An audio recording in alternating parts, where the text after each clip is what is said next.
मोहन माझी कथा को आप सेमती बुझंतु ना।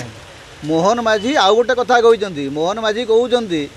जे कृषि मंत्री कनकवर्धन सिंह तो मत गाड़ी कर मोपर चाप पकाउछन्ति सेटा कहीं आप बुझुना।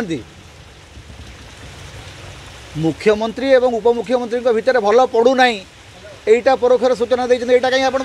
बुझुना। मुख्यमंत्री एवं उपमुख्यमंत्री भितर गोटे झगड़ा अच्छी परस्पर भितर सहृदयता नहीं सेटा मुख्यमंत्री कहवाक चाहूँगी। अवश्य भूल उदाहरण देते निजक जगन्नाथ बोली कहीकि मोहन बाबूंकर सरल लोक आदिवासी लोक एत कथा बुझीपारि ना अर्थटा कौन हम किंतु मुहर बाहरी पड़ी जे मंत्रिमंडल रे विभाजन अच्छी मंत्रिमंडल रे मतभेद अच्छी यहाँ अति स्पष्ट भाव जना पड़ुची। आपण मैंने जगन्नाथ बलभद्र मातिचंती किंतु मंत्रिमंडल भितर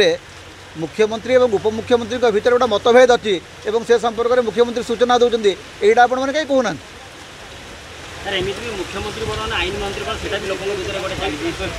देखो मुख्य आईन मंत्री तो होती सुपर चीफ मिनिस्टर आमर बंधु पृथ्वीराज हरिचंदन से सबू विषय मंतव्य दे पारे तेणु तांको आउ कौन कहबा से तो होती तदंत मंत्री वर्तमान से सब कथा तदंत कराउछन्ति कौ तदंत कुआड़े जाऊँ किसी अवश्य जना पड़ुनि दांत विहीन तदंत ओडिशा चली से तार दायित्व नहीं आम पृथ्वीराज बाबू तेणु पृथ्वीराज बाबू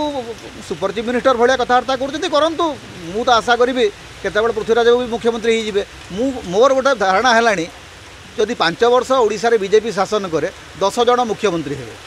मोहन माझी 6 मास तापर पृथ्वीराज हरिचंदन तापर केवी सिंहदेव तापर प्रभाती परिड़ा एवं मनमोहन सामलकर पाड़ी शेष पड़ो।